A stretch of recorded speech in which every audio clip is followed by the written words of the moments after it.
Good morning, everybody. Financial managementல அடுத்து நாங்க risk measurement risk சம்பந்தமா பார்க்க போறோம். உங்களுக்கு தெரியும் ரிஸ்க் மெஷர்மெண்டா இடர் முகாமை என்ற விடயத்தை தான் நாங்க பார்க்க போறோம். இடர்ண்டா ஆபத்துக்கள், எதிர்பாராத நிகழ்வுகள் மூலமாக ஏற்படுகின்ற இழப்புகள் அல்லது நட்டங்கள் ஏற்படக்கூடிய எதிர்பாராத நிகழ்வுகள். இதை நாங்க இந்த பல வழிகள்ல இந்த இடர்களை நாங்க பார்க்கலாம். இந்த இடர்களை கணிப்பிடுறதுக்கு பல மெத்தடுகள் காணப்படுது. அதுல ஒன்றுதான்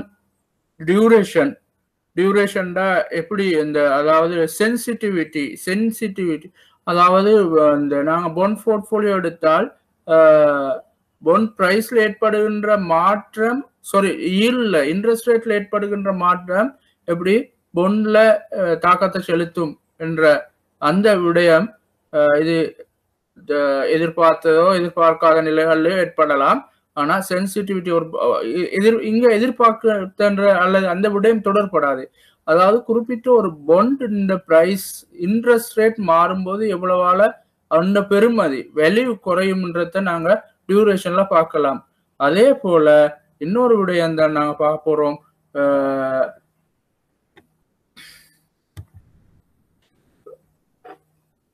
இதுல அந்த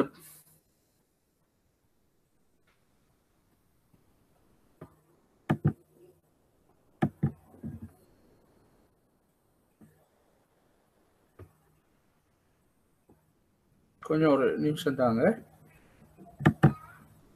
ஒரு செட்டிங் பிரச்சனை இருக்குது.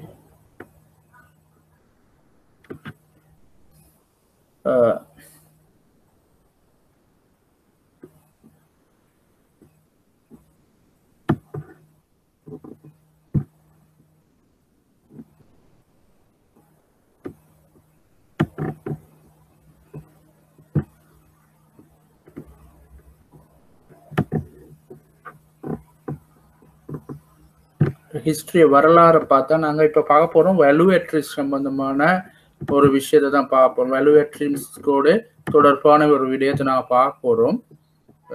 அதுல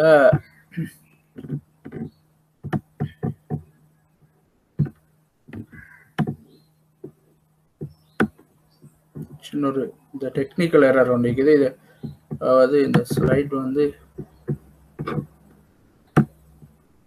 ஃபுல்லா விளங்குது இல்லை.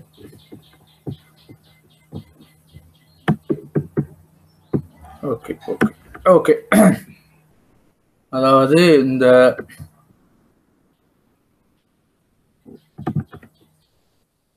வரலாறு 1990களில் ஜேபி மோகன்ன்றது in 1990 Dennis வெட்சாசன்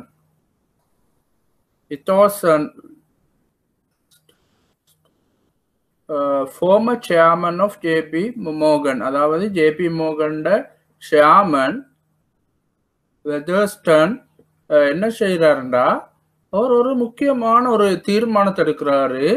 felt that a single measure of the value overall risk sound should be calculated. அதாவது ஒரு நம்பர்ல அந்த ஜேபி மோகன் அந்த நிறுவனத்துண்ட லொஸ்ட ஒரு நம்பர்ல cotton. He demand that a one-page report to delivered to him after the closing of business each day. ஒவ்வொரு நாளும் வியாபாரம் முடிகின்ற போது அவருக்கு ஒரு 1 பேஜ் ரிப்போர்ட் கொடுக்கப்பட வேண்டும். அந்த ரிப்போர்ட்ல தான் இந்த மெஷர் வந்து கொடுக்கப்பட்டிருக்கணும்.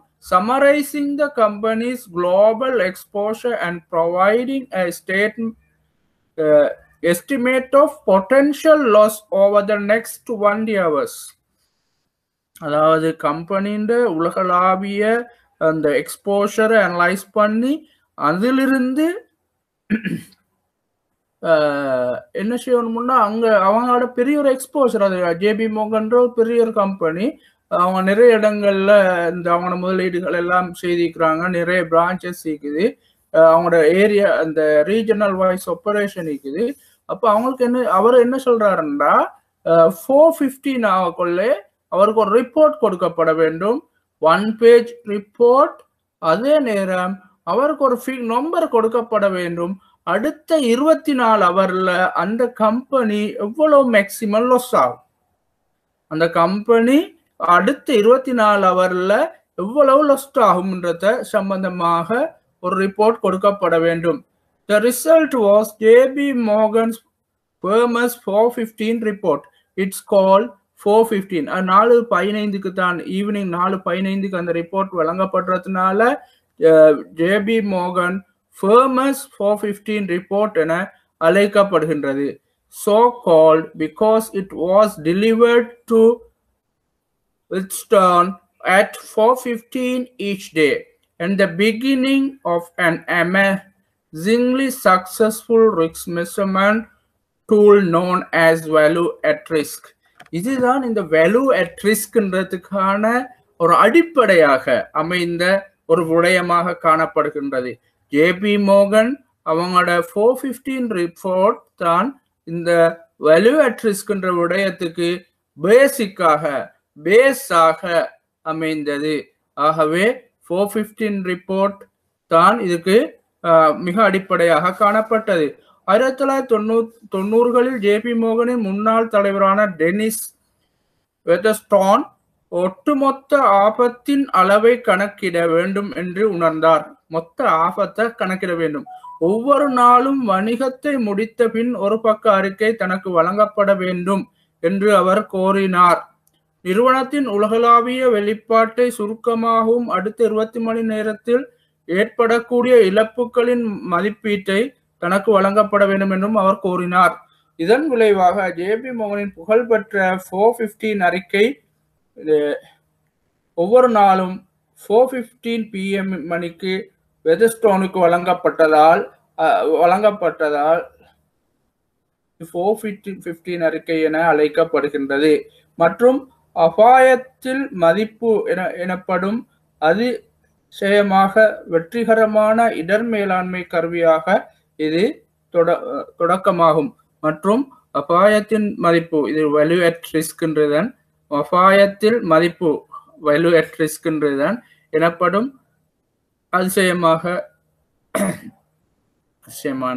வேல்யூ அட் ரிஸ்க்ன்ற அந்த விடயத்தின் வெற்றிகரமான இடர் மேலாண்மை கருவியின் தொடக்கமாகும். வேல்யூ அட் ரிஸ்க்ன்ற அந்த கருவியின் இடர் முகாமை கருவியின் ஆரம்பம் ஜேபி மோகன்லிருந்து தான் ஸ்டார்ட் ஆகுது.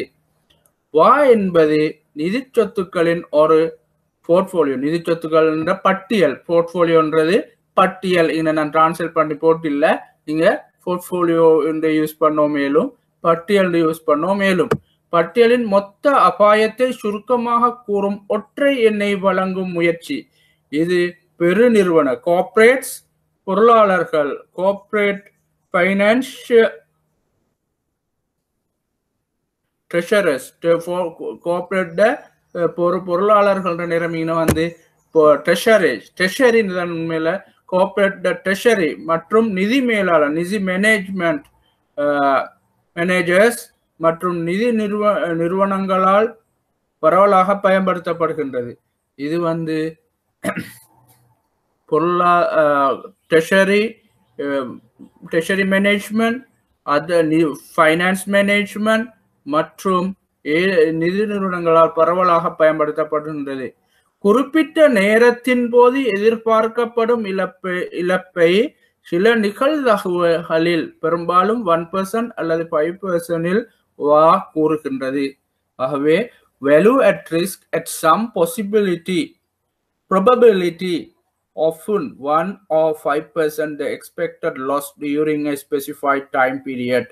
அந்த ஸ்பெசிஃபைட் பண்ணப்பட்ட குறிப்பிடப்பட்ட அந்த டைம் பீரியடுக்கான அந்த குறிப்பிட்ட ஸ்டாண்டர்ட் டீவியேஷன்ல எவ்வளவு லாஸ்ன்றது. The variable V is the value at risk of the portfolio. It is function of two parameters. இது வந்து இரண்டு முக்கியமான குறிகாட்டிகளை அல்லது பராமீட்டர்ஸ்களோட ஆக்ஷனாக காணப்படுகின்றது. In the time horizon and X the confidence level. அதாவது கான்ஃபிடன்ஸ் இன்டர்வல். நாங்க ஷார்ட்டா சொல்றோம்டா, in short what is maximum loss for a given confidence level. வா என்பது ஒரு மேக்சிமம் உச்சபட்ச இழப்பு கொடுக்கப்பட்ட கான்ஃபிடன்ஸ் லெவல்ல. உங்களுக்கு தெரியும், இங்க இந்த படத்தை பார்த்து உங்களுக்கு விளங்கும். இந்த படத்துண்ட இந்த 95 கான்ஃபிடன்ஸ் லெவல்ல இந்த இதுக்கு அங்க இதுவரையான லாஸ்ட் இதை நாங்க 0 எடுப்போம். இந்த பகுதி ப்ராஃபிட்டா இருக்கும், இந்த பகுதி லாஸ்ட் ஆயிக்கும். ஒரு நிறுவனம் குறிப்பிட்ட அந்த காலத்துல மேக்சிமம் லாஸ்டாக அடைய போறது இதுவரையான எல்லைத்தான். 95% இந்த 95% கான்ஃபிடன்ட் லெவல்ல அவ்வளவுதான் அடைய போறாங்க. There are two key terms used this year. Confident level. இந்த கான்ஃபிடன்ட் லெவல் இந்த 95% இந்த லெவல் தான். அடுத்தது ஹோல்டிங் பீரியட். எவ்வளவு காலத்துக்கு நாங்க கால்குலேட் பண்றோம். Maybe one week, even you can calculate overnight calculate பண்ணலாம். 1 week, 1 month or 1 quarter or 1 year உங்களுக்கு தேவையான மாதிரி கால்குலேட் பண்ணலாம். Value at definition. Value at is an attempt to provide a single number of summarizing the total risk in a portfolio of financial asset. It has become widely used by corporate treasuries and fund managers as well as financial institutions. இத நாங்க நேத்தோட பார்த்துட்டோம். இப்ப value at risk is the statistical, இன்னொரு வகையில சொன்னா value at risk is a statistical technique designed to measure the maximum loss that a portfolio asset could suffer over a given time horizon with a specified level of confidence. இங்க இது நாங்க இந்த வரை விளக்கணத்தை எடுத்துக்கொண்டோம் என்றால் value at risk பெறுமதி இடரில் அந்த ஒரு இடரால அதாவது நிறுவனத்தில் குறிப்பிட்ட ஏற்படக்கூடிய இடர்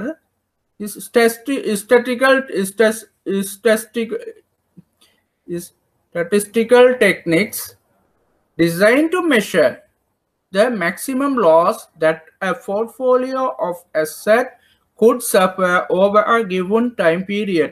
இங்க ஆக முக்கியமான சில விஷயங்கள் could suffer over a given time horizon with specified confidence level. நான் அதை நேரத்தோட விளங்கப்படுத்தினேன் உங்களுக்கு.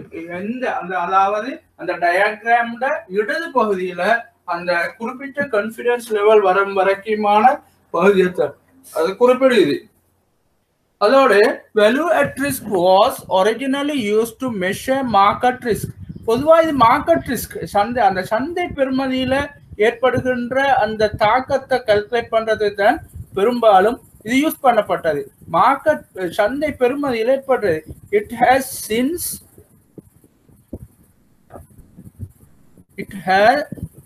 since been extended to other type of risk such as credit risk and operational risk. இது ஏனைய ரிஸ்க் பகுதிகளுக்கும் பாவிக்க முடியும், அது பாவிக்கப்படுகின்றது. அதாவது operational risk, அடுத்தது கிரெடிட் ரிஸ்க், இதுகளுக்கும் பாவிக்கப்படுகின்றது. எங்களுக்கு ஒரு உதாரணம் தந்திக்குது.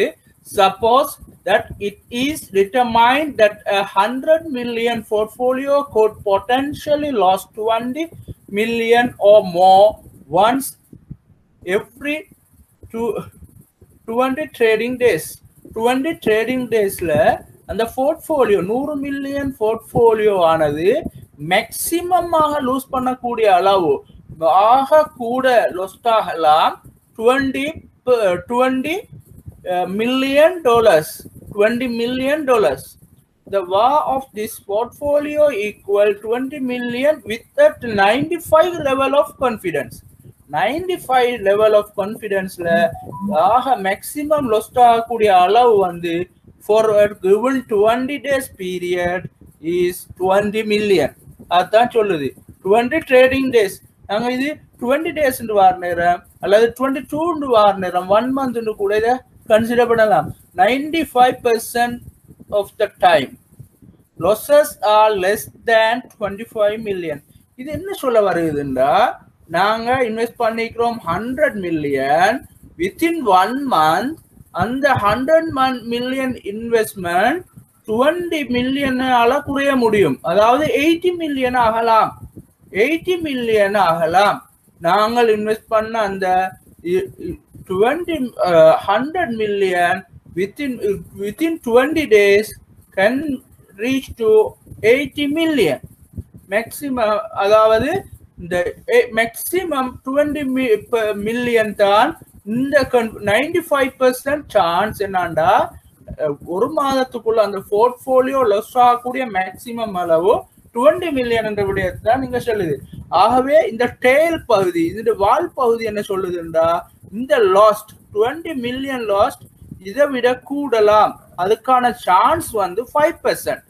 இங்க 95% வந்து 20 மில்லியன் லாஸ்க்கான சான்ஸ் ஆகிக்குது. ஒன்லி த 5% தான் வந்து லாஸ்ட் வந்து 20 மில்லியனையும் தாண்டி போறதுக்கான சந்தர்ப்பம் காணப்படுது. assumption is வாட முக்கியமான assumption என்னன்னா, why is based on assumption that the rate of return of asset held in a portfolio are jointly normally distributed. நாங்க இங்க பார்த்தோம், இந்த டிஸ்ட்ரிபியூஷன் இதை பார்த்தா இது ஒரு நார்மல் டிஸ்ட்ரிபியூஷனாக காணப்படுது. இது அதோட அசம்ஷன் உண்டாக காணப்படுது. அதாவது வாட் கால்குலேஷன்ல இந்த டிஸ்ட்ரிபியூஷன் ஆஃப் இந்த ரிட்டர்ன் வந்து இப்படியான ஒரு ஷேப், பெல் ஷேப் எடுக்கும். பெல் ஷேப் எடுக்கும்ன்றது தான் இந்த எடுகோல் எடுக்குது. எடுகோல் சொல்லுது நார்மல் வா is based on assumption that the rate of return of the asset held in a portfolio are jointly normally distributed. அதாவது ஒரு போர்ட்போலியோல இருக்கிற எல்லா பல வகையான அசெட்ல காணப்படலாம். ஒரு பட்டியலை பொறுத்தவரையில அதுல ட்ரெஷரி பில் காணப்படலாம், கோஆபரேட் பாண்ட் காணப்படலாம், இவ்வாறான பல முதலீடுகள் அதுக்குள்ளால காணப்படலாம். இது எல்லாத்திடையும் சேர்த்தின அந்த ரிட்டர்ன் திரும்பல் கிடைக்கின்ற எங்களுக்கு வருமானம், அதாவது நார்மல் டிஸ்ட்ரிபியூஷன், அந்த பெல் ஷேப்பான அந்த டிஸ்ட்ரிபியூஷனாக காணப்படும்ன்றது தான் அதோட அசம்ஷன் சொல்லுது. எக்ஸாம்பிள் ஒன்று தரப்பட்டிருக்கு, நான் நேரத்தோட பார்த்தோம். எக்ஸாம்பிள் நீங்க இதை வாசிச்சுக்கோங்க.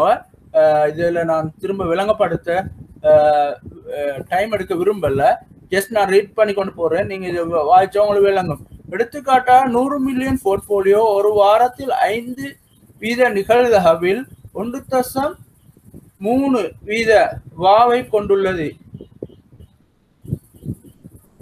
இழக்கக்கூடியதை கணக்கிட்டு இழப்பு என்ன என்பதை விளக்குக. ஒரு வாரத்துல போர்ட்போலியோ 100 மில்லியன் டாலர் போர்ட்போலியோ 1.37% அல்லது 1.3 மில்லியனை இழக்கும். இதை விட அதிகமாக இழக்க 5% வாய்ப்புள்ளது.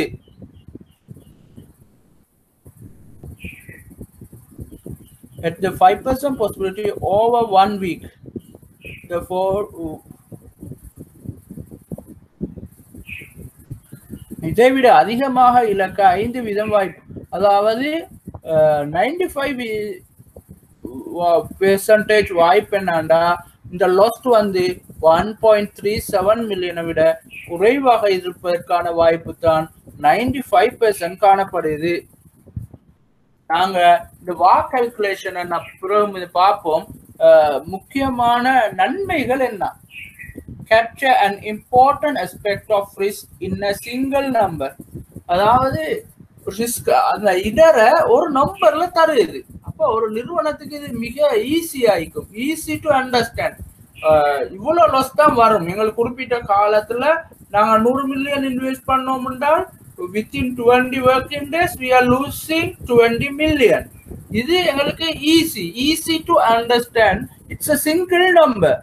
அது ஒரு நம்பரா காணப்படுறதுனால எங்களுக்கு ஈஸியாக அதை அண்டர்ஸ்டாண்ட் பண்ணலாம். யாருக்கும் அதை பார்த்தா விளங்கும், யாருக்கும் பெரிய சொல்ல தேவையில்லை. இந்த இவ்வளவு 95% கான்பிடன்ட் லெவல்ல அந்த குறிப்பிட்ட கம்பெனி ஒரு மாசத்துல லொஸ் ஆக போவது 20, மேக்சிமம் லொஸ் ஆவினால் லொஸ் ஆக போவது 20 தான் சொல்லுது. 95% சான்ஸ் வந்து 20 மில்லியன் விட குறைவாய்ப்பதற்கு தான் 95% chance. It provide a measure of total risk. அதாவது அது மொத்த ரிஸ்கையும் கன்சிடர் பண்ணித்தான் சொல்லுது, அந்த இழக்கக்கூடிய முழு மொத்த ரிஸ்கையும். It is useful for monitoring and controlling risk within the portfolio. அதாவது எங்களோட போர்ட்ஃபோலியோவை கண்ட்ரோல் பண்றது, போர்ட்ஃபோலியோ மிக்ஸ் அப். நாங்க இது 20 மில்லியன் கூட்டி முன்னா நாங்கள் மிக்ஸை யோசிப்போம்.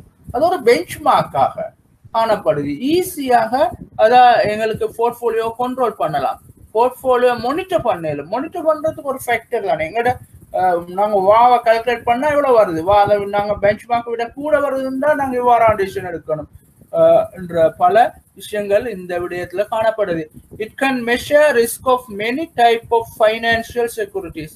இதை யூஸ் பண்ணி பல வகையான ஃபைனான்சியல் செக்யூரிட்டிஸ் ரிஸ்கை மெஷர் பண்ணலாம். As a tool, it is very useful for comparing a portfolio with market portfolio. அதான் நான் நேரத்தோட சொன்ன மாதிரி தான், ஒரு பெஞ்ச் மார்க்கெட்டை கம்பேர் பண்றதுக்கு, அல்லது மார்க்கெட் நாங்க கவர்மெண்ட் செக்யூரிட்டிஸ் எடுத்தா கவர்மெண்ட் மார்க்கெட் போர்ட்ஃபோலியோவோட நாங்க கம்பேர் பண்ற நேரம் எங்களோட போர்ட்ஃபோலியோ எப்படி வேக் அவுட் ஆகுது, எங்களோட ரிஸ்க் எப்படி இருக்குது, எங்களோட வா எப்படி இருக்குன்றத ஈஸியா பார்க்கலாம். ஆகவே இவ்வாறான காரணிகள் இதன் நன்மையாக காணப்படுது. ஒரு இந்த எடுத்துக்காட்டாக 100 மில்லியன் போர்ட்போலியோ ஒரு வாரத்தில் 5% நிகழ்வில் கொண்டுள்ளது. Calculate could be lost and explain that the loss means. இது ஒரு வாரத்தில் போர்ட்போலியோ $100 மில்லியன். அதே தான் நாங்க பார்த்தது, அது திருப்பி போயிடுது. Additional issues with வாவோட காணப்படுகின்ற சில பிரச்சனைகள் என்ன? The war time period should related to the nature of the situation. வா கால அவகாசம் சூழ்நிலையின் தன்மையுடன் தொடர்புடையதாக இருக்க வேண்டும். A traditional stock and bond portfolio would likely focus on a longer monthly or quarterly VaR, while a highly leveraged derivative portfolio might focus on a shorter daily VaR. அதாவது traditional stock bond portfolio பொறுத்தவரையில அது would like to focus, அது எப்பயுமே focus பண்ண விருப்பம் long monthly quarterly வா. ஆனா உங்களுக்கு தெரியும் லேவரேஜ் டைவர்சிஃபைட் போர்ட்ஃபோலியோ டெரிவேட்டிவ்ஸ் போர்ட்ஃபோலியோ ஆக சென்சிட்டிவான இடர்கூடிய போர்ட்ஃபோலியோவாக காணப்படுது. லிவரேஜ் டெரிவேட்டிவ்ஸ் போர்ட்ஃபோலியோ பொறுத்தவரையில இது வந்து ஆக இடர்கூடியது. அவை ஒவ்வொரு நேரமும் நாங்க அந்த வாவை பார்த்துக்கணும், ஒவ்வொரு நாளும் பார்க்கணும். Might focus on a short daily வா. அதே நேரத்தில் அதிக லீவரேஜ் கவனம் செலுத்தக்கூடும். ஆகவே தேர்ந்தெடுக்கப்பட்ட சதவீதம் வாவை பாதிக்கும், அதாவது விட அதிக ஆபத்தை காண்பிக்கும். அடுத்து உண்மையில என்னண்டா வா வந்து இந்த 5% நாங்க பார்த்தோம்டா, அதாவது 95%ல எவ்வளவு லாஸ்ட், 95% கான்ஃபிடென்ட்ல, அதை விட 99% கான்ஃபிடென்ட் லெவல்ல வரக்கூடிய லாஸ் கூடுதலா இருக்கும் என்ற விடயத்தான் இந்த இடத்துல சொல்ல வருது. அது இடதுவால் ஆராயப்பட வேண்டும். இடதுவால் என்பது வருமானத்தின் பாரம்பரிய நிகழ்வு விநியோக வரைபடத்தை குறிக்கிறது. இடது புறம் குறைந்த எதிர்மறை வருவாயை காட்டுகிறது. இது சில நிகழ்தகவில் அளவிடப்படுகிறது. The left tail should be examined. Left tail refers to a traditional probability distribution graph of return. The left side display the low or negative return, which is what VaR measure at some probability. அதைத்தான் VaR measure பண்ணுது. அதாவது entire அந்த diagram எல்லாமே அந்த இடது பகுதியைத்தான், அந்த loss பகுதியைத்தான் இந்த VaR measure பண்ணுது. வாவை நாங்க கால்குலேட் பண்றதுக்கான ஃபார்முலாவாக இந்த ஃபார்முலாவை யூஸ் பண்ணலாம். The analytical method covariance method is based on normal distribution and the concept of one-tail confidence interval. நான் பார்த்தோம் ஒரு பகுதியை தான் நான் பார்க்குறேன். இந்த ஃபார்முலால R hat P expected return on the portfolio, அதாவது எதிர்பார்க்கப்படுகின்ற வருமானம் அந்த போர்ட்ஃபோலியோல, VP value of the portfolio, z the value corresponding with the desired level of significance, அதாவது அந்த significant என்ன significant லெவல்ல நாங்க பார்க்கிறோம். அடுத்தது standard deviation of return, return standard deviation. 5% VA is 1.65 standard deviation below the mean. அதாவது அந்த 5% 1.65 மீன்ல இருந்து கீழே அந்த டிவியேஷனை தான் குறிப்பிடும். அதே போல 1% 2.3 அடுத்த டிவியேஷனை குறிப்பிடும். VA for a period less than a year computed with return and standard deviation expected for the desired period of time. For monthly VA, divided the annual return by 12 and the standard deviation by the square root of 12. Then compute monthly VA. For weekly VA, divide the annual return by 52 and the standard deviation by the square root of 52. Then compute the weekly VA. அந்த உங்களுக்கு இரண்டையும் calculate பண்ணிக்கொள்ளலாம். இந்த concept அழகா விளங்கி கொள்றதுதான் இதுல முக்கியமான ஒரு விஷயம். For analytical VA, the expected annual return for 100 million portfolio is 6% and the historical standard deviation 12. Calculate VA at 5%. நாங்க அந்த மேல சொன்ன அந்த ஃபார்முலாக்கு அப்ளை பண்ணி பார்த்தோம்னா 13.8 million உங்களுக்கு லாஸ்ட் ஆக வரும். The interpretation is that there is 5% probability that annual loss will be exceed 13.8 million and 90% probability the annual loss will be less than 13.8 million. 13.8 million or less than 13.8 million. அதாவது 13.8 million விட குறைவு இருக்கும் 90% chance. ஆனா 5% chance வந்து என்னன்னா அந்த last வந்து 13.8 மில்லியனை விட கூடுதலாக காணப்படும். இது உதாரணங்கள் தந்திக்குது, பார்க்கலாம். உங்களுக்கு இது டவுட்கள் இருந்தா கேட்கலாம். The calculating VA, that analytical VA method, disadvantage of the analytical method includes return வருமானத்தின் சாதாரண விநியோகத்தை கருதுகிறது. நாங்கள் நேரத்தோட சொன்னதன் அதாவது assume normal distribution skewed return வந்து இது calculate பண்ணல. நார்மலாக எங்கட ரிட்டர்ன் டிஸ்ட்ரிபியூட் ஆகிக்குது. பல சொத்துக்கள் லெப்டோகார்டிஸ் ஃபட்டைல் வெளிப்படுத்துகின்றன. ஒரு விநியோகத்தில் ஃபட்டைல் இருக்கும்போது சாதாரண விநியோகத்தால் கருதப்படுவதை விட தீவிர வருமானம் அடிக்கடி ஏற்படுவதால் வா இழப்பை, அதாவது தீவிரம் வருமான மாற்றம் வந்து தீவிரமாக காணப்படுவதால் வா இழப்பை அதனுடன் தொடர்புடைய நிகழ்வையும் குறைத்து மதிப்பிடுகிறது. அதாவது வா என்ன செய்யறா, வா வந்து நார்மல் டிஸ்ட்ரிபியூஷன் அந்த விஷயத்த கன்சிடர் பண்ணுது. உண்மையில பிராக்டிக்கலா எடுத்தோம்னா இது வந்து நார்மல் டிஸ்ட்ரிபியூஷனாக எல்லா டைம்லயும் இருக்காது. நார்மல் டிஸ்ட்ரிபியூஷன் விடயத்தை காட்டாது. அதாவது நாங்க பார்த்தோம், நேர்ல ஒரு படத்துல பார்த்தோம்,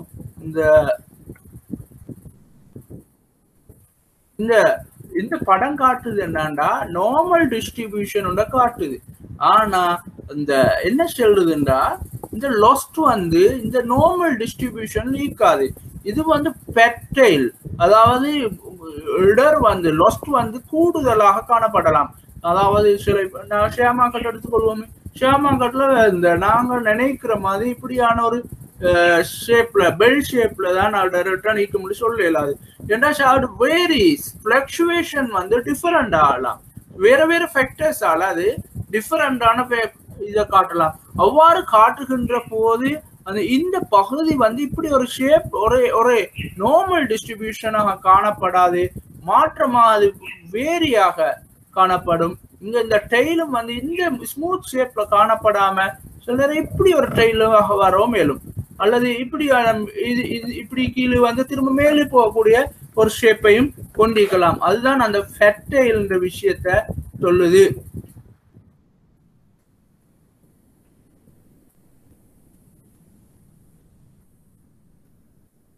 அடுத்தது மிகப்பெரிய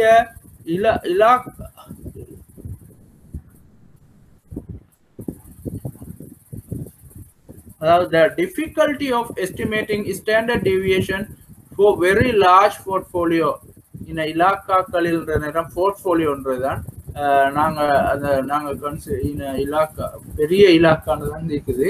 நீங்க எடுங்க போர்ட்ஃபோலியோகள், அதாவது ஒரு பட்டியல்களோட விலைகள் ஸ்டாண்டர்ட் டிவியேஷன் மதிப்பிடுவது லார்ஜ் மிகப்பெரிய பட்டியல். Difficult to estimate the standard deviation in a very large portfolio என்றாலும் பல வகையான சொத்துகள் காணப்படும், பல அமைப்புல காணப்படும். அதோட மெச்சூரிட்டி பீரியட் அல்லது அதோட இந்த இதுகள் வித்தியாசப்படும்.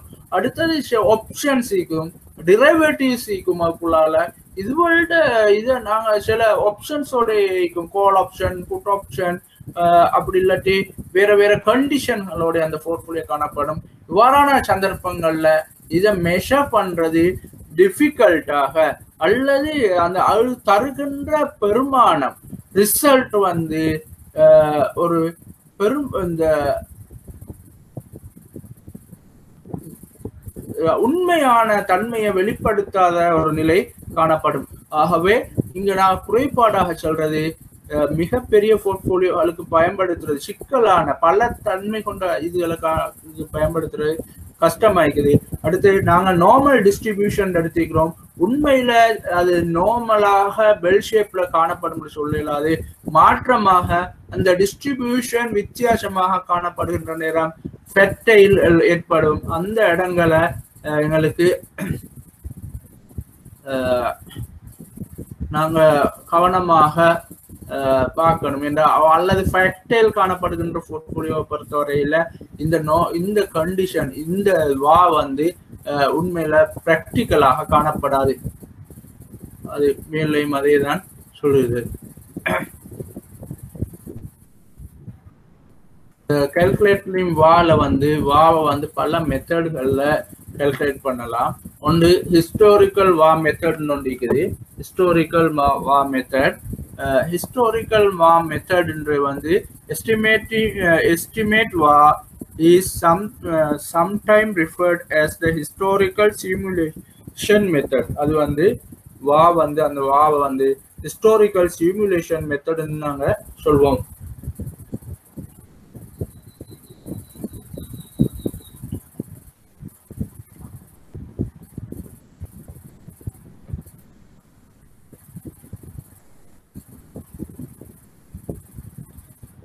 அதாவது இது எப்படின்னா நாங்க அந்த கம்பெனியோட பாஸ்ட் எக்ஸ்பீரியன்ஸை எடுப்போம். பாஸ்ட் எக்ஸ்பீரியன்ஸ்ல ஒவ்வொரு நாளும் நிகழ்ந்த நிகழ்வை நாங்கள் எடுப்போம். Say for we are taking for last 5 years daily profit and loss. அது என்ன செய்வோம்ன்றா ஏறு வரிசையில அல்லது கீழ் இது மேல் நோக்கி நாங்க அதை எழுதிட்டு போவோம். அந்த ஓட பண்ண பிறகு 5% அந்த 1000 எங்களுக்கு இருக்கிற தகவல் படி 1000 இந்த பாயிண்ட் 1000 தகவல்கள் டேட்டாஸ் காணப்படுது. அதில் 5% டேட்டாவை நாங்கள் எடுப்போம். 5% டேட்டா கிட்டத்தட்ட 50. அதாவது நாங்கள் லாஸ்ட்லேருந்து ப்ராஃபிட் வரைக்கும் எல்லாத்தையும் ஓட பண்ணிப்போம்.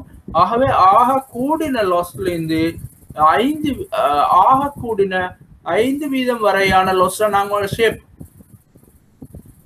அதைத்தான் நாங்க ஓரமாக்கணும்டா. அது வரையான லாஸ்ட் எவ்வளோ நாங்க சொல்லுங்க. எங்களோட லாஸ்ட் ஒரு 1,900,000 அது மாதிரி அப்படி குறைஞ்சு வருகுது. அப்ப எங்களுக்கு சரியா 5% ஓரமாகிற இடத்துல வருது 500,000 லாஸ்ட்.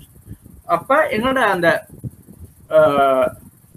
95% கான்ஃபிடென்ட்ல எங்களோட லாஸ் மேக்சிமம் 500,000 வரலாம். இது எங்களோட ஹிஸ்டாரிக்கல் டேட்டா வச்சு நாங்க கால்குலேட் பண்றோம். வருமானத்தை மிக உயர்ந்த இடத்திலிருந்து குறைந்த நிலைக்கு மதிப்பிடுவது மற்றும் மிக குறைந்த 5% வருமானத்தை அடையாளம் காண்பது. இந்த மிக குறைந்த 5% வருமானத்தில் மிக உயர்ந்த ஒரு நாள் 5% வாவாக காணப்படும்.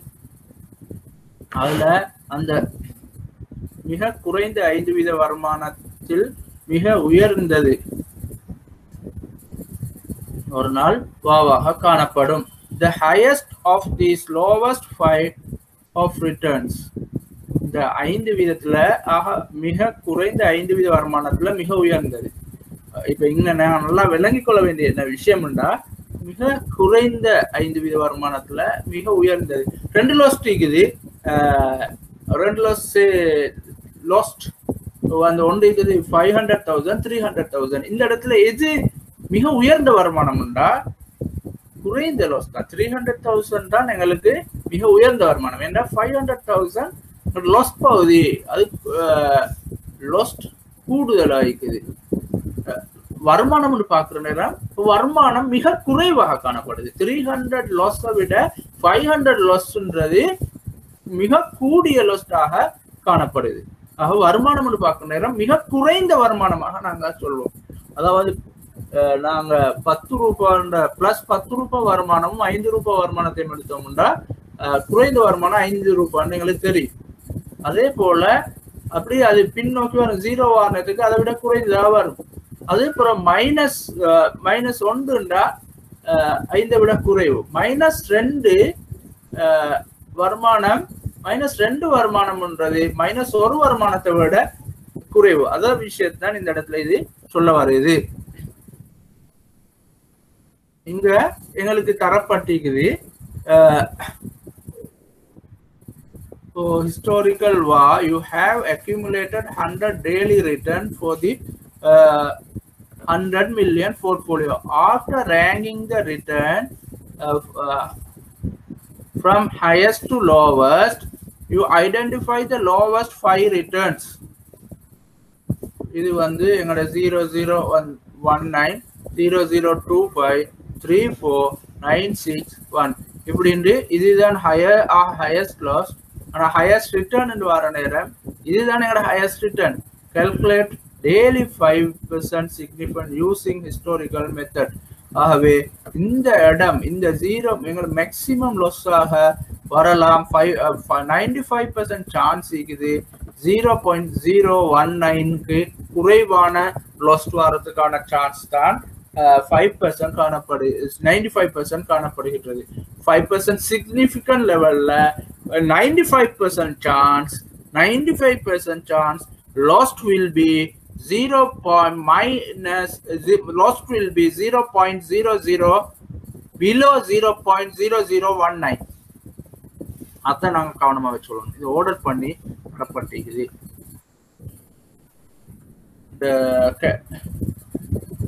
மெத்தட்ல வரலாற்று முறையின் நன்மைகள் பின்வருமாறு. மிக எளிதாக கணக்கிட்டு புரிந்து கொள்ளலாம்.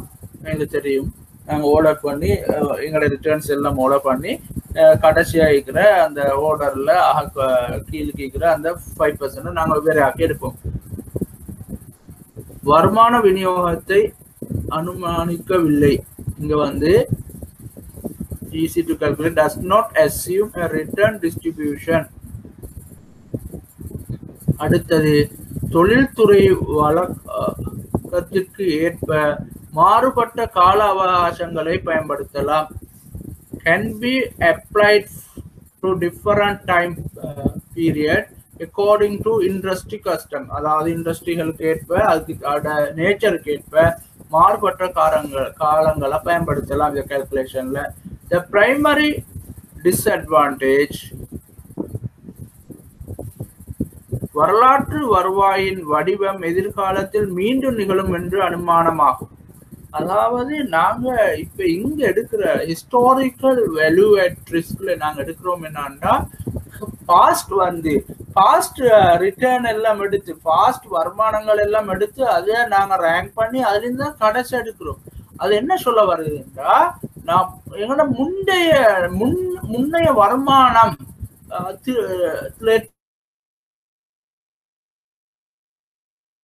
மாற்றம்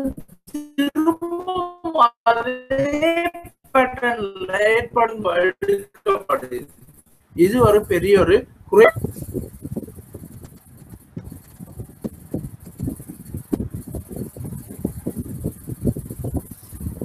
அப்படி நிகழ்வதற்கான சந்தர்ப்பத்தை கொண்டிருக்காது. அப்படி நிகழ்வதற்கான சந்தர்ப்பத்தை கொண்டிராது. வாவை கணக்கிட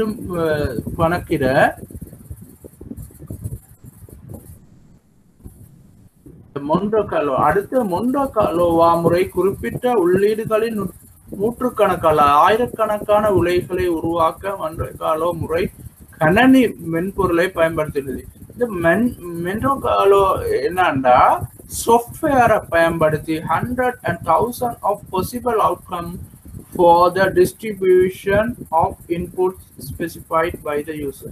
அதாவது இது ஒரு சாஃப்ட்வேரை யூஸ் பண்ணி எங்களுக்கு வரக்கூடிய அந்த பாசிபிள் அவுட்கம், பல பாசிபிள் அவுட்கம்களை நாங்க உருவாக்குறது. இது அந்த எஸ்டிமேட் தான். இங்க அது ஆக்சுவலா வச்சு நாங்க செய்யறோம். ஹிஸ்டாரிக்கலை இங்க எஸ்டிமேட்டை வச்சு தான் நாங்க செய்யறோம்.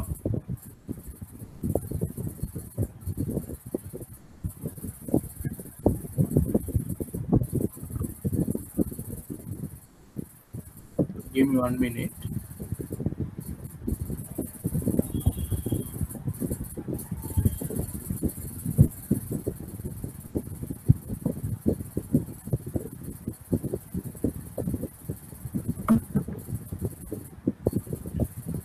The user might specify normal distribution for some asset, skewed for other, leptocotic for others, and complex shifting correlation over time. அதாவது யூசர் பல இதுகளை போட்டு இந்த இதை நாங்க அதாவது எஸ்டிமேட்ல பல மாதிரி, அதாவது இப்படி நிகழலாம், அதாவது ஒரே ஷேப் இல்லாம மாறுபட்ட ஷேப்புல கூட நாங்க பெல் ஷேப் இல்லாம, அதாவது ஸ்கியூடுன்ற ஒரு பக்கம் சார்ந்து அந்த டிஸ்ட்ரிபியூஷன் ஒரு பக்கம் ஸ்கியூட் ஆகி லெப்டோகோட்டிக் அல்லது அடுத்த காம்ப்ளெக்ஸான ஷிஃப்டிங்களை இதுக்குள்ளால கொண்டு வரலாம். பயனர் சில சொத்துக்களுக்கான சாதாரண நார்மல் டிஸ்ட்ரிபியூஷன் குறிப்பிடலாம். மற்றவர்களுக்கு வளைந்த ஸ்கியூட் கொடுக்கப்பட்டவை, மற்றவர்களுக்கு லெப்டோகாட்டிக் மற்றும் காலப்போக்கில் சிக்கலான தொடர்புகளை இதுக்குள்ளால போட்டு அனலைஸ் பண்ணலாம். சாத்தியமான விளைவுகளின் ரன்கள் மிக உயர்ந்த இடத்திலிருந்து மிக குறைவானவையாக வரலாற்று விளைவுகளை போலவே தரவரிசைப்படுத்தப்படும். இதுலயும் நாங்க சினாரியோகளை பல இதுகளை போட்டு என்ன செய்வோம்னா, பல இந்த ரிசல்ட்ஸ் எல்லாம் எடுப்போம். பல ரிசல்ட்ஸ்களையும் எடுத்து அதை நாங்க ஓட பண்ணி அதே அங்க ஹிஸ்டாரிக்கல் மெத்தட்ல மாதிரியே தான் அந்த கடைசியாக வர அந்த 5% எதுன்றதை பார்த்து அந்த கடைசி இதுகளை தான் நாங்க எடுப்போம். அந்த இடத்துல 5% சிக்னிபிகன்ட் லெவல்ல அதாவது எவ்வளவு லாஸ்ட் இருக்குதுன்றது தான் எடுப்போம். மொண்டோகார்லோலையும் அதே தரப்பட்டிருக்குது. வேர்ஸ்ட் 6 அவுட்கம் இங்க தரப்பட்டிருக்குது. ஓர்டருக்கு தரப்பட்டு கடைசியா the portfolio is known to include extensive option position calculate the 1 week work at 9% significant for beginning portfolio value of 100 million. 100 million value of portfolio 5% இல்ல கேட்டிக்குது.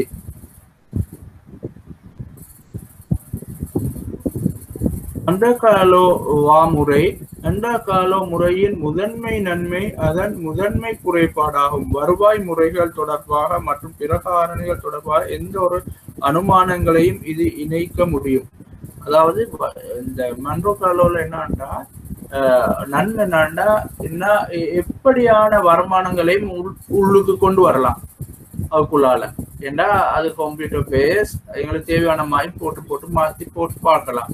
அது ஒரு உண்மையில அது இன்னொரு வகையில குறைபாடாகவும் காணப்படுது. The primary advantage of Monte Carlo method is also primary disadvantage. It can incorporate any assumption regarding return. உண்மைக்கு புறம்பாக அல்லது நடைமுறை சாத்தியம் இல்லாத ரிட்டர்னையும் அது உள்வாங்கலாம், அதனுள் கொண்டு வரலாம். ஆகவே correlation and other factors that analyze believe relevant and irrelevant தகவல்களையும் அது உள்வாங்கலாம். That leads to its downside. The output is only as good as the input assumption. This complexity can lead to a false sense of overconfidence in the output among the less informed. இது சில நேரங்கள்ல தகவல்கள் சரியாக பொருத்தமானவை வழங்கப்படாதனால சில நேரம் எங்களுக்கு கூட்டி காட்டின ஒரு ரிசல்ட்ஸ் தரலாம், அல்லது குறைத்து காட்டின உண்மையான results தராமிக்கலாம். It is data and computer intensive, which can make it costly to use in complex situation where it may also be only reasonable method to use. Advantage of VA. இது இடர் அளவீட்டுக்கான தொழில் தரமாக மாறியுள்ளது. It has become the industry standard for risk measures and is required by many regulators. இது இப்போ வங்கிகள் எடுத்தா வங்கிகளோட regulators, ஸ்ரீலங்காவோட பேங்கோட ரெகுலேட்டர்ஸ் செய்யப்படுறது இலங்கை மத்திய வங்கி. அப்ப இம்மாதிரி அந்த ரெகுலேட்டர்ஸ் ஆக்கள் அவங்க இந்த வாவை கால்குலேட் பண்ணுங்க, இதை ஒரு பெஞ்ச்மார்க்காக பார்க்குறாங்க. இடர் அளவீட்டுக்கான ஒரு தொழில் தரமாக மாறியுள்ளது. It is become a industry standard. Industry ஸ்டாண்டர்டா மாறி இருக்குது. It aggregates all risk into one single easy to understand number. இது அதை நான் நேரத்தோட பார்த்தோம் அந்த விஷயத்த. It can be used in capital allocation. இது ஒரு நிறுவனம் எங்கெங்க முதலீடு செய்யணும், என்னென்ன முதலீடு செய்யணும்ன்ற அந்த அசெட் அலோகேஷன், கேபிட்டல் அலோகேஷனுக்கு இதை அழகாக பயன்படுத்தலாம். இதை யூஸ் பண்ணி கேபிட்டல் அலோகேஷனை மேற்கொள்ளலாம். வாயின் வரம்புகள், இதோட லிமிட்டேஷன் ஆஃப் வா. Some of the method Mondokala are difficult and expensive. கடினமும் எக்ஸ்பென்சிவ் ஆனதாகும். The different computation method can generate different estimate of VA. அதாவது நாங்க different computation method நாங்க யூஸ் பண்ற மெத்தட் கம்ப்யூட்டேஷன் மெத்தட் மாறும், வாவுடைய பெறுமதி மாறலாம். It can generate a false sense of security. It is only as good as the input and estimation process. Even when done correctly, it is probability things can always be worse. அதாவது இது தவறான பாதுகாப்பு உணர்வை உருவாக்க முடியும். இது உள்ளீடுகள் மற்றும் மதிப்பீட்டு செயல்முறையை போலவே சிறந்தது. சரியாக செய்யும் போது கூட அது நிகழ்தகவு விஷயங்கள் எப்போதும் மோசமாக இருக்கும். Things can always be worse. அதாவது இது தவறான பாதுகாப்பு உணர்வை தரலாம். நாங்க சில நேரம் இதை வச்சு சில முடிவுகள் எடுக்க போற நேரம் உண்மைக்கு சில நேரம் புறம்பாக ஒன்று நாங்க எஸ்டிமேட் பண்றோம், அல்லது ஹிஸ்டாரிக்கல் எடுத்தா இந்த பாஸ்ட் திரும்ப அதே நிகழும்னு நினைக்கிறோம். இது எங்களுக்கு சரியான அந்த இதர மதிப்பீட்டுறதுக்கு ஒரு சிக்கலாக அமையும். ஒருதலை பட்சம் இடது வால் மீது கவனம் செலுத்துகிறது. மேலும் எந்த தலைகீழ் திறனையும் அப்சைட் பொட்டன்ஷியல் புறக்கணிக்கிறது. அதாவது cross ignore the upside potential. It is one side. Focus on the left tail in the return distribution and ignores any upside potential. அதாவது மேல் நோக்கி எப்படி அதோட பொட்டன்ஷியல் காணப்படுது, நிறுவனா எப்படி லாபத்தை உச்சப்படுத்திக் கொள்ளும், அல்லது லாபம் எப்படி உச்சமடைந்து போகும் என்ற விஷயங்களை இது கணக்குல கொள்ளல.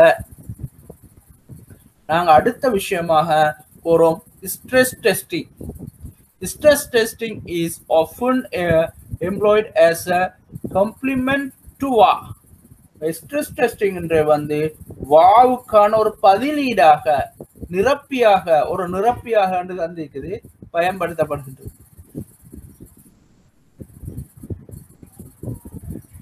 Stress testing is often employed as a complement to வாவுக்கான ஒரு நிரப்பி காம்ப்ளிமெண்டாக காணப்படுது. It may reveal outcome not reflect in the typical VA calculation.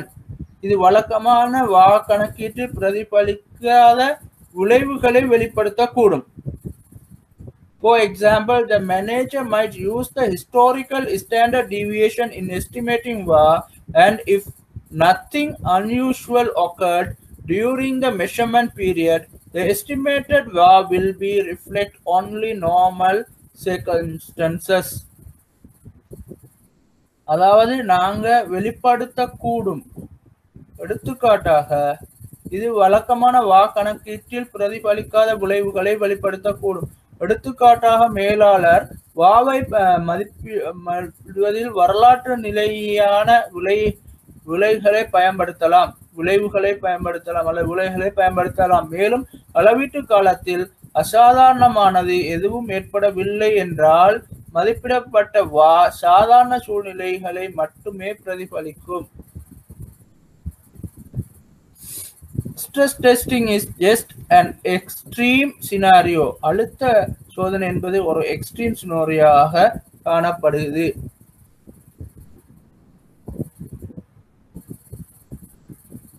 Extreme scenario analysis. ஒன்று அல்லது பல காரணிகள் ஒரே நேரத்தில் இயக்கங்களின் போர்ட்போலியோவின் விளைவை அளவிட பகுப்பாய்வு பயன்படுத்தப்படுகின்றது. Scenario analysis is used to measure the effect on the portfolio of simulations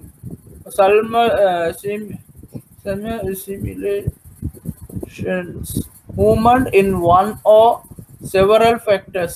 ஒரே நேரத்துல ஒன்று அல்லது ஒன்றுக்கு மேற்பட்ட காரணங்களை பயன்படுத்துகின்றது. ஒரு பகுப்பாய்வில் பயனர் நிகழ்வுகள் in the scenario analysis, the user define the events such as interest rate movement, change in currencies, change in volatility, change in asset liquidity and so on. அதாவது இங்க வந்து the scenario analysis the user define the event.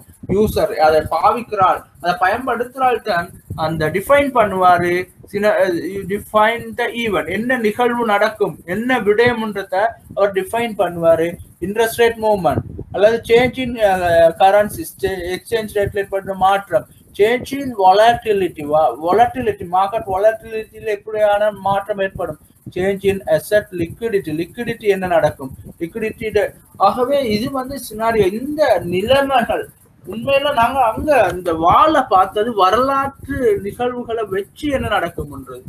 Historical வா பொறுத்தவரையில வரலாற்று repeat பண்ணும். ஆனா உண்மையில அப்படி ரிப்பீட் பண்ணும்ன்றதுக்கான நியாயமான காரணங்கள் இல்லை. ஏன்னா இன்ட்ரெஸ்ட் ரேட் மூவ்மெண்ட்ஸ் வந்து மாறுபடையும், அது வந்து வேற காரணங்களாலையும் செல்வாக்கு உட்படுத்தலாம் அல்லது அரசு கட்டுப்பாட்டுகளுக்குள்ளால வந்துவிடலாம்.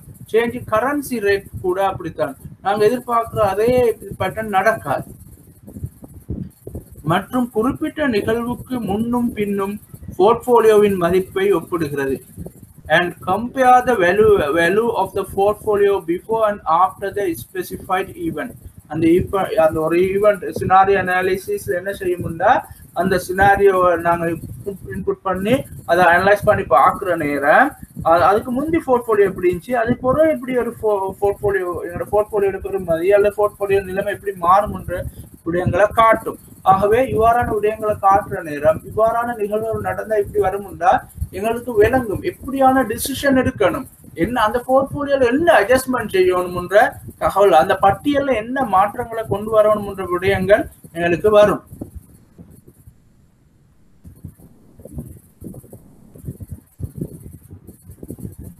The potential weakness in any scenario analysis include the inability to accurately measure byproducts of major factor movements. அதாவது அக்யூரேட் சரியாக மெஷர் பண்றதுக்கான வாய்ப்புகள் மிக குறைவு. The impact of major movement in one factor has on other factors. அதாவது நாங்க இங்க பாக்குறோம் ஒரு நிகழ்வால எப்படி எங்க போர்ட்போலியோல தாக்கத்தை ஏற்படுத்தும், இன்ட்ரெஸ்ட் ரேட்ல ஏற்படுகின்ற நிகழ்வு, கரன்சியில் ஏற்படுகின்ற நிகழ்வு அல்லது வேற ஏதோ நிகழ்வு எப்படி தாக்க, அதை சரியாக எங்களுக்கு மெஷர் பண்ணலாம். At least inability to accurately measure பண்ணலாது. இப்படி நடக்க ஒரு எஸ்டிமேஷனை தான் இங்க கொடுக்கலாம். include the effect of simultaneous movement in respectors. ஆபத்துக்கான ஒரே நேரத்தில் இயக்கங்களின் விளைவுகளை உள்ளடக்கல்.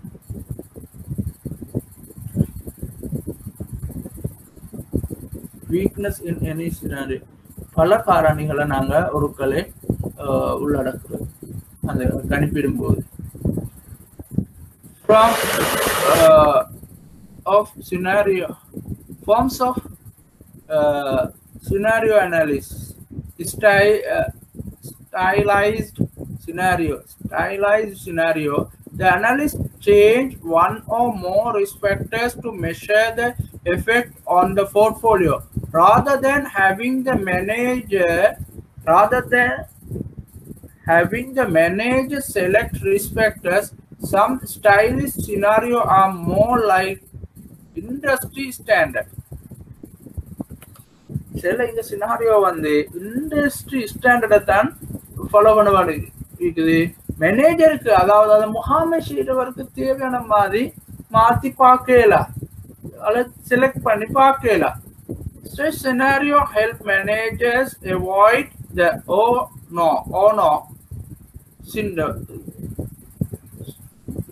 syndrome, as in oh no, why didn't we think of that? Actual extreme event, the analysis measure the impact of major past event such as market crash, technology bubble on the portfolio value. அதாவது actual extreme event, the analyst measure the impact of major past. உண்மையான அதாவது தீவிரமான நடந்த அந்த சில நிகழ்வுகளோட Annalise பண்ணி பார்க்கலாம். Annalise measure the impact, அதோட தாக்கத்தை மெஷர் பண்ணி பார்க்கலாம். Past event and such as market crash, அந்த மார்க்கெட் 87-90 கிராஷ் ஆகின போல, டெக்னாலஜி பபிள் அல்லது அதை இப்போ ஃபைனான்சியல் கிரைசிஸ், இந்த விடயங்களையும் இந்த சினாரியோ அனாலிசிஸ் கூட பார்க்கலாம். From scenario analysis, hypothetical event are extreme event that might occur but have not previously occurred. Hypothetically நாங்கள் சில எடுத்தோம்னா அது வந்து ஹிஸ்டாரிக்கலா முயற்சியோடு நடந்ததல்ல, சில நேரம் நடக்கலாம். These tests are subject to the same weakness on the scenario analysis. Example, incorrect assumption and correlations, user bias, users the bias. Stressing model. Stress testing and stress model are just an extension of scenario analysis.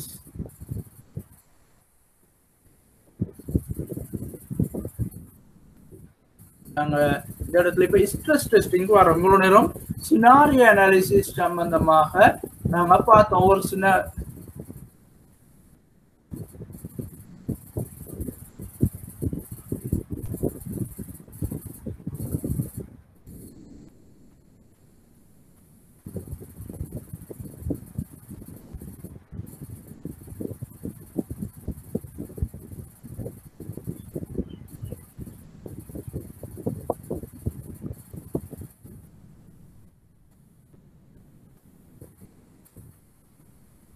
Stress testing is often employed as a complement of work. It may reveal outcome not reflect the typical work calculations.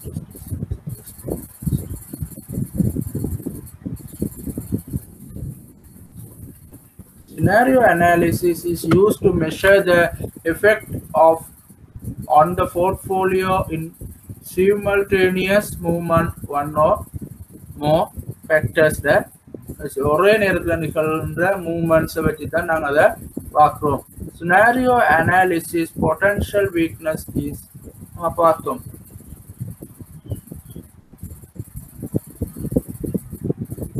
சரி, scenario analysis பகுப்பாய்வு எந்த சூழ்நிலை பகுப்பாய்விலும் சாத்தியமான பலவீனங்கள், முக்கிய காரணிகள், இயக்கங்களின் by products தயாரிப்புகள் துல்லியமாக அளவிட இயலாமை.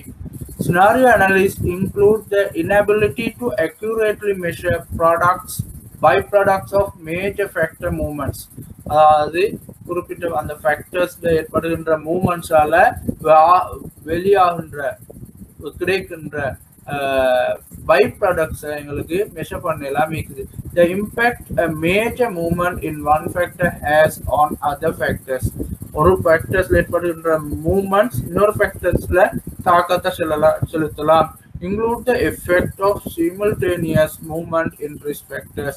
ஆபத்துக்கான ஒரே நேரத்தின் இயக்கத்தில் விளைவுகளை உள்ளடக்கல்.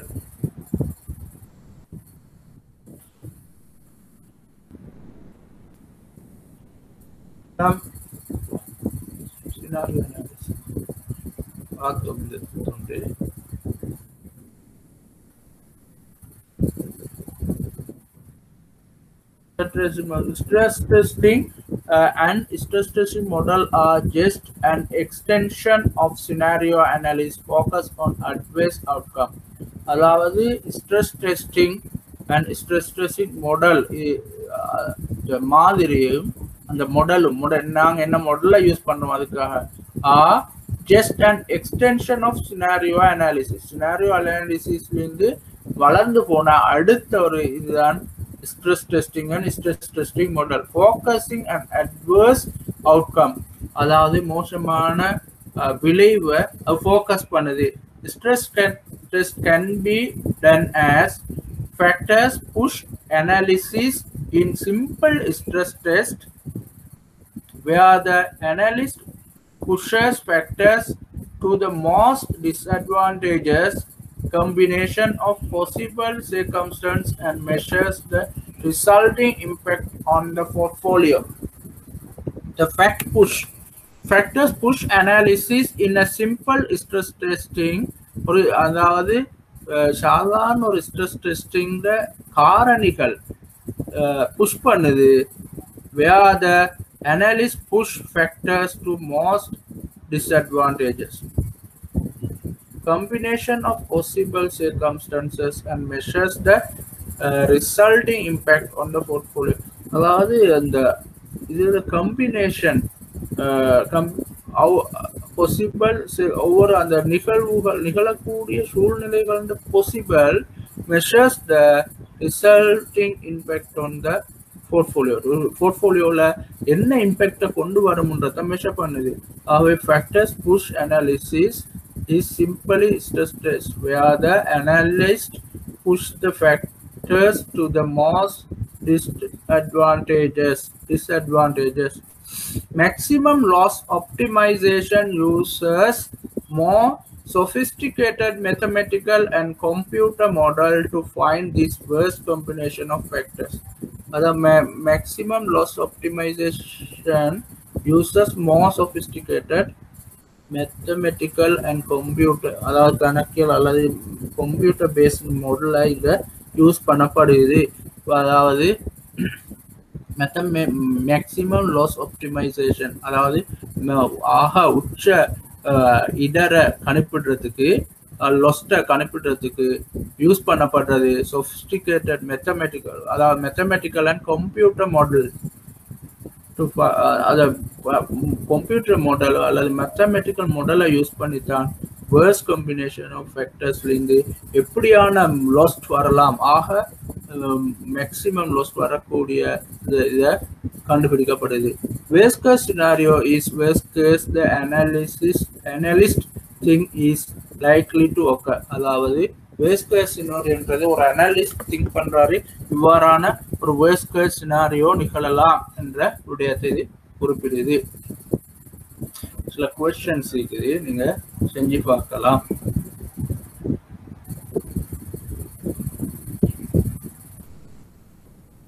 இந்த பகுதி இதோட முடியுது.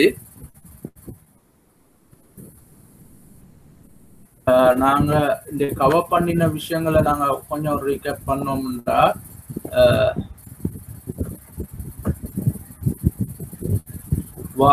நாங்க பார்த்தோம் வாவும் சினாரியோ அனாலிசிஸும் ஸ்ட்ரெஸ் டெஸ்டிங்கும். இதுல வால நாங்க கொஞ்சம் டீப்பா பார்த்தோம். வால எப்படி கால்குலேட் பண்றது, வா மெத்தட்ஸ், வாட அட்வான்டேஜ் டிஸ்அட்வான்டேஜ், இந்த விஷயங்களை பார்த்தோம். நாங்க ஒரு 5 minutes இன்னொரு பிரேக் ஒன்று எடுத்துட்டு நாங்க அடுத்த விஷயங்களுக்கு போவோம். இதுல சில உதாரணங்கள் சந்திக்குது, நீங்க செஞ்சு பாருங்க. உங்களுக்கு எதுவும் டவுட்கள் இருந்தால் கேட்கலாம். அந்த டவுட்களை நாங்க கிளியர் பண்ணிக்கொள்வோம். அடுத்ததாக நாங்க ஃபிக்ஸ் இன்கம் செக்யூரிட்டி சம்பந்தமாக பார்க்க போறோம்.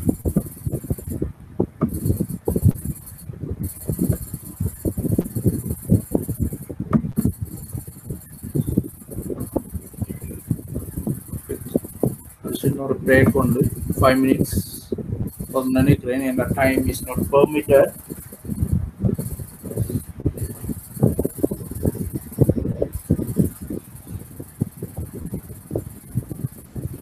இந்த ஃபிக்ஸ் இன்கம் செக்யூரிட்டிஸ்ன்றது நாங்க நிறைய இடங்கள்ல பார்த்திக்கிறோம்.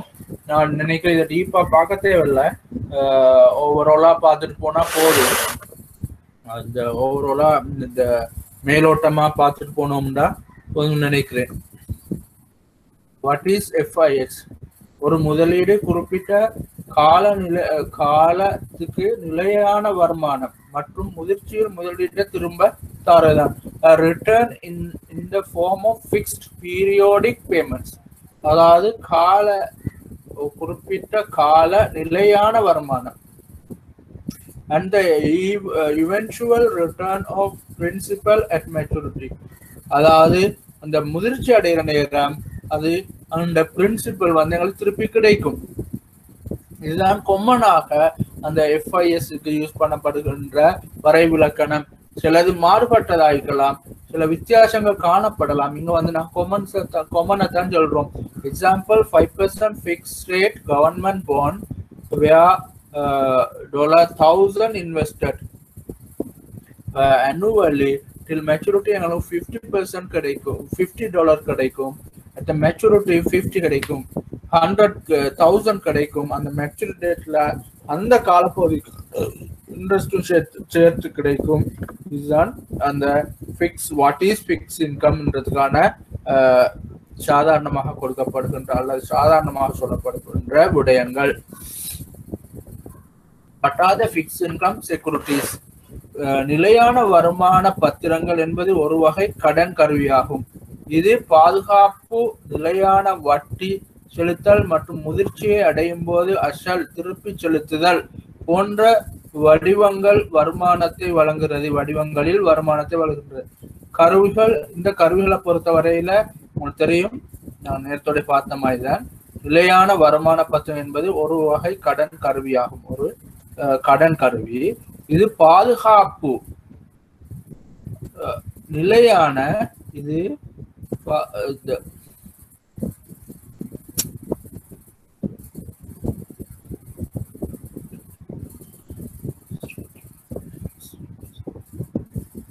இதுல வந்து நிலையான வட்டி செலுத்துதல் மற்றும் முதிர்ச்சி அடையும் போது அசல் திருப்பி செலுத்துதல் போன்ற வடிவங்களில் வருமானத்தை வழங்குகிறது. கருவிகள், இந்த கருவிகளை பொறுத்தவரையில அரசாங்கம் தண்ட தேவைக்காக வேண்டி இந்த கருவிகளை வழங்கி தனக்கு நிதியை திரட்டி கொள்ளும். கம்பெனிஸ் என்ன செய்யும்னா அதுக்கு தேவையான நிதியை பெற்று போறதுக்கு இதையும் ஒரு வழியாக பயன்படுத்தும். மற்றும் பிற நிறுவனங்கள், மற்ற கம்பெனிஸ் அல்லாத சாதாரண நிறுவனங்களும் இந்த கடனை பெறும். வங்கியில் கடன் வைக்கலாம் அல்லது பத்திரங்களை வெளியிட்டு வருகின்ற கடன்களாக இருக்கலாம். அவற்றின் செயற்பாடுகளுக்கு நிதி அளிக்க, அதாவது அந்த நிறுவனங்களோட செயற்பாட்டுக்கு நிதி அளிக்க இதை வழங்குது. அவை ஒரு நிறுவனத்தின் உரிமையாளர் ஆர்வத்தை ஏற்படுத்தாததால் அவை பங்குகளிலிருந்து வேறுபடுகின்றது. இது ஒரு பங்கு அல்ல, ஷேர் அல்ல, ஷேர்ஸ் கீழால வராது. இது பங்குகளிலிருந்து வேறுபடுற இடம் என்னன்னா, இது உரிமையாளர் உரிமை அவங்க கைமாறாது. ஆனா அல்லது கைமாறன்றதை விட அவங்களுக்கு உரிமை என்ற நிறுவனத்துக்கு உரிமை வராது. நிறுவனத்துக்கு கடன் கொடுத்திருப்பாங்க, கடன் கொடுத்தவர்கள் அல்லாம நிறுவனத்து உரிமையில மாற்றம் ஏற்படாது. ஆனால் பேங்க்ரப்சியோ டிஃபால்ட் நிலை நிகழ்வுகளில் பங்குகளுடன் ஒப்பிடும்போது உரிமையாளர்களுக்கு முன்னுரிமை வழங்குகின்றது. இங்க மூப்புத்தன்மை என்று தன்மையை வழங்குகிறது என்றாலும், அதாவது கடன் இந்த பிக்ஸ் இன்கம் செக்யூரிட்டிஸ்க்கு பங்காளரை விட முன்னுரிமை வழங்குது. ஒரு கம்பெனி கலைக்கப்படுது, அது சொத்துக்கள் எல்லாம் விற்கப்படுது, ஆகவே கடன்களை திருப்பி செலுத்தின பிறகுதான் உரிமையாளருக்கு கொடுக்கப்படும். அதைத்தான் இது சொல்லப்படுது. உரிமையாளரிட முந்தி இந்த டிபெஞ்சர் ஹோல்டர்ஸ், அதாவது நிலையான பிக்ஸ் இன்கம் செக்யூரிட்டிஸ் ஆட்களுக்கு வழங்குது. Why invest in FIS? ஏன் FISல முதலீடு செய்ய வேண்டும்? ஒரு முதலீட்டாளர் ஏன் நிலையான வருமானம் தருகின்ற செக்யூரிட்டிஸ்ல முதலீடு செய்ய வேண்டும்?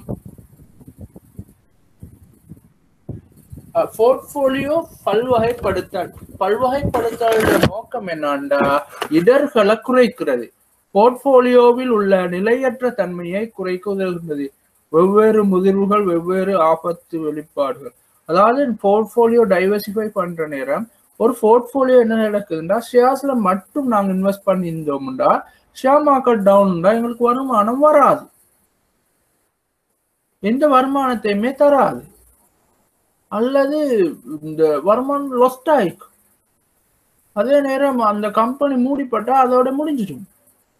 ஆகவே அது என்ன நடக்கும்டா, கம்பெனிகள் அல்லது முதலீட்டாளர்கள் என்ன செய்வாங்கன்னா, அவங்களோட முதலீட்டை பல்வகைப்படுத்துவாங்க. அதால அவங்களுக்கு வர இடர் குறையும். உதாரணமாக இந்த ஃபிக்ஸ் இன்கம் செக்யூரிட்டிஸ்ல இன்வெஸ்ட் பண்ணுவாங்க. கவர்மெண்ட் ஃபிக்ஸ் இன்கம் செக்யூரிட்டிஸ்ல ட்ரெஷரி பில் அல்லது ட்ரெஷரி பாண்ட்ல இன்வெஸ்ட் பண்ணுவாங்க. அவ்வாறு இன்வெஸ்ட் பண்ற நேரம் அது டிஃபால்ட் பண்ணாது. கவர்மெண்ட் என்ன செய்ய முடியா, அதை பணத்தை கொடுக்கும், அல்லது குறைந்தது பணத்தை பிரிண்ட் பண்ணியாவது கவர்மெண்ட் கொடுக்கும். அதே நேரம் கோஆபரேட்ஸ்ல இன்வெஸ்ட் பண்ணும். ஏன்னா கோஆபரேட்ஸ் கவர்மெண்டோட எப்படி நேரம் ரிட்டர்ன் கூடுதலாயிருக்கும். முழுக்கவே கோஆபரேட்ல இன்வெஸ்ட் பண்ணாம ஒரு பகுதியை கவர்மெண்ட்ல இன்வெஸ்ட் பண்ணும், ஒரு பகுதியை கோஆபரேட்ல பண்ணும், இன்னொரு பகுதியை ஷேர் மார்க்கெட்ல இன்வெஸ்ட் பண்ணும். இவ்வாறு பல்வகைப்படுத்தல் பண்றதுனால அந்த நிறுவனத்துல வருமானத்தையும் கூட்டிக் கொள்ளையிலும், அந்த நிறுவனத்துக்கான ஆபத்தை குறைக்கலாம். வருமானம் கூற்றத்தோட ஆபத்தை குறைக்கலாம். அல்லது நாங்க ஆபத்தை குறைக்கிறோம் முழுக்க கவர்மெண்ட் செக்யூரிட்டிஸ்ல கொண்டு போய் போட்டோம்னா வருமானம் குறையும். ஆகவே இங்க பல்வகைப்படுத்தலூடாக ஒரு முதலீட்டு நிதியிட அல்லது பண்டிட அல்லது ஒரு நிறுவனத்திட நிதியின் ரிஸ்கை இடரை குறைக்க முடியும். இன்கம் வருமானத்துல தன்மை இங்க ஒன்று ஃபிக்ஸ்ட் இன்கம் அது ஃபிக்ஸ்டா கொண்டே இருக்கும். கவர்மெண்ட் செக்யூரிட்டிஸ் எவ்ரி 6 months வருமானம் கொண்டிருக்கும். அதே போல கோஆபரேட் டிபெஞ்சர்ஸ் பெரும்பாலும் 6 months வரும், அல்லது அக்ரி அப்போன். அதே போல ஷேர்ஸ்க்கு வார வருமானங்கள் வித்தியாசமான காலப்படும். அடுத்த வருமானத்துல தன்மையும் மாறுபடும். ஷேர்ஸ்ண்டா உழைத்தால் தான் வருமானம் கிடைக்கும். இது உழைத்தோ இல்லையோ ஃபிக்ஸ் இன்கம் செக்யூரிட்டிஸ் வருமானம் கிடைக்கும். அந்த கம்பெனி உழைக்காம இருக்கலாம், ஆனால் அதற்கான வருமானம் கிடைக்கும். குறைந்த ஆபத்து, அரசாங்கங்கள் அரச உத்தரவாதம் அளித்த பத்திரங்களை முதலீடு செய்யறதுனால ஆபத்து குறைவாகும். அதே போல வரி நன்மைகளும் கிடைக்கும். சில வரி விதிவிலக்குகள் அல்லது வரி குறைப்புகள் காணப்படும் கவர்மெண்ட் செக்யூரிட்டிஸ் போன்றவற்றில இன்வெஸ்ட் பண்றதுனால. இவ்வாறு பல நன்மைகளுக்காக வேண்டி ஒருவர் இந்த பிக்ஸ் இன்கம் செக்யூரிட்டிஸ்ல இன்வெஸ்ட் பண்ணலாம். ஒன்னாவது பல்வகைப்படுத்தல், டைவர்சிபிகேஷன், வருமானங்கள் இன்கம் இன்வெஸ்ட் பண்ணி, அடுத்த ஆபத்தை குறைக்கிறது, அடுத்த டேக்ஸ் நன்மையை பெற்றுக்கொறதுக்கு. இப்படி பல காரணங்களுக்காக, இது தவிர்ந்த காரணங்கள் கூட பல சொல்லலாம். அடுத்தது கம்பினேஷன் பண்ற நேரம் எங்களோட இந்த 2 அசட் நெகட்டிவ் கோரலேஷன் காணப்பட்டா அந்த போர்ட்போலியோவுக்காக ஏற்படுகின்ற தாக்கம் வந்து குறைவாகிக்கும் என்ற ஒரு அசெட் ஒரு பீரியட்ல பெருமதி குறைய மத்த கூடும். ஆகவே குறைஞ்சதையும் கூடினதையும் ஒன்று சேர்த்தோம்னா அது மேட்ச் பண்ணும் அந்த லொஸ்ஸை. அதே போல இன்னும் ஒன்று ஒரு காலத்துல இன்னும் அடுத்த மாறி அமைகிற நேரம் இது ஏ பிஏ மேட்ச் பண்ணும், பி ஏ மேட்ச் பண்ணும். இப்படி அந்த நன்மையை பெறலாம் டைவர்சிபிகேஷன் ஊடாக. அபாயங்கள் ரிஸ்க். கார்ப்பரேட் கணை போலன்றி ட்ரெஷரி டிஃபால்ட் ஆபத்து இல்லை, ஏனெனில் அரசாங்கங்கள் பணத்தை அச்சிடும் அதிகாரத்தை கொண்டுள்ளன. நான் நேரத்தோட சொன்னது. இருப்பினும் அவை வட்டி வீத ஆபத்து மற்றும் திரவத்தன்மை ஆபத்திற்கு ஆளாகின்றன. வட்டி வீதம் மார்க்கெட்ல இன்ட்ரெஸ்ட் ரேட் கூடுற நேரம் இந்த பெருமதி குறையும். நான் இது நேரத்தோட நான் படிப்பிச்சிருக்கிறேன். நீங்க இது பல இடத்துல படிப்பிச்சிருப்பீங்க. கோர்ஸ்ல நிறைய அடுத்தடுத்த இடங்களையும் படிச்சிருப்பீங்க. அதாவது பெருமதிக்கும் வட்டி வீதத்துக்கும் இடையே எதிர்கணிய தொடர்பு தான் காணப்படுது இந்த கவர்மெண்ட் ஃபிக்ஸ் இன்கம் செக்யூரிட்டிஸ்ல பொறுத்தவரையில. ஆகவே வட்டி வீதம் கூடுகின்ற போது அதன் பெருமதி குறைகின்ற ஒரு தன்மையை நாங்கள் காணலாம். வட்டி வீதம் குறைகின்ற போது பெருமதி கூடுகின்ற தன்மையை காணலாம். ஆகவே வட்டி வீதம் கூடுகின்ற நேரத்துல அவை வட்டி வீத ஆபத்து அந்த பெருமதி குறைகின்ற ஒரு ஆபத்தை எதிர்நோக்குமா கவர்மெண்ட் செக்யூரிட்டிக்கும் பொதுவானதாக இருக்கும். திரவத்தன்மை அபாயத்துக்கு ஆளாகிறது. அதாவது உடனே அதை நாங்கள் அது கைமாற்றத்தக்க ஆவணமாக காணப்பட்டாலும் செகண்டரி மார்க்கெட்ல விற்பனை செய்யக்கூடிய ஆவணமாக காணப்பட்டாலும் உடனே குறிப்பிட்ட நட்டம் இல்லாம குறிப்பிட்ட கேஷா மாற்றக்கூடிய தன்மைகள் சில நேரம் குறைவாயிருக்கும். திரவத்தன்மை குறைவாக இருந்தால் அல்லது நாங்கள் வாங்க நினைக்கிற நேரம் அதுக்கு வாங்க இயலாமிக்கும். ஒரு அரசாங்கம் அதன் உள்ளூர் நாணயத்தில் குறிப்பிடப்படாத பத்திரங்களை வெளியிட்டால் டிஃபால்ட் வாய்ப்பு உள்ளது. இது நாட்டின் செவரிங் ரிஸ்க் ஆஃப் த கண்ட்ரி அபாயத்தை பொறுத்தது. அதாவது ஒரு நாடு என்ன செய்யும்னா அந்த கரன்சியில் இல்லாம அது ஃபாரின் கரன்சியில ஸ்ரீலங்கா வந்து டொலர்ல பொண்ட வெளியிட்டுச்சு அல்லது இன்னொரு நாடு டொலர்ல இன்வெஸ்ட் பண்ணிச்சு வெளியிட்டுச்சு. அந்த கடன் பத்திரங்களை டொலர்ல வெளியிட்டுச்சு. அமெரிக்கா அல்லாத ஒரு நாடு வெளியிட்டுச்சு.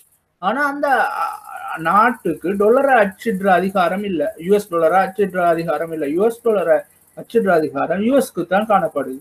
ஆகவே அந்த நிறுவனத்துல யுஎஸ் டாலர்ஸ் இருந்தால்தான் அந்த நாட்டுல இருந்தால்தான் அந்த டிரான்சாக்சனை செட்டில் பண்ணலாம். அப்படி இல்லைன்னா அவங்களுக்கு வேற வழியிலையும் அதை பெற்றுக்கொள்ளலாண்டா அதை டிஃபால்ட் பண்றதுக்கான சான்ஸ் காணப்படுது. அடுத்த செட்டில்மெண்ட் ரிஸ்கை பொறுத்தவரையில குறைவாக காணப்படுகிறது. ஏன்னா TVP RVP delivery versus payment, receive versus payment இது ரெண்டின் அடிப்படையில தான் பேமெண்ட்ஸ் நடக்கிறதுனால அங்க வந்து செட்டில்மெண்ட் நடக்கிறதுக்கு கேஷும் செக்யூரிட்டியும் ஒரே நேரத்துல டிரான்ஸ்ஃபர் ஆகணும். ரெண்டு பேரும் வாங்குனரும் கொள்வனவாளருடையும் ஒப்ளிகேஷன்ஸ் கடப்பாடுகள் ஒரே நேரத்துல நிகழுமா இருந்தால் தான் அந்த செட்டில்மெண்ட் நிகழும் என்பதனால அந்த ரிஸ்க்கும் குறைவாக காணப்படுது. Determinants of market interest rate சந்தையின் வட்டி வீதத்தை தீர்மானிக்கின்ற காரணிகள். ரியல் ரிஸ்க் ஃப்ரீ ரேட், அதாவது எஃப்ஐஎஸ் பொறுத்தவரையில கோஆபரேட் எடுத்தா ரியல் ரிஸ்க் ஃப்ரீ ரேட் என்ன? Risk free rate. Inflation premium real risk free rate, அதாவது இன்ஃப்ளேஷன் தவிர்ந்த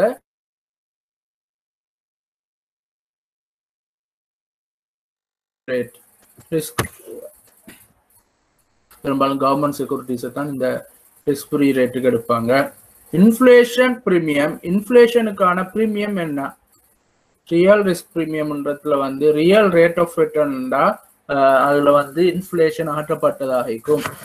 அதே போல இன்ஃப்ளேஷன்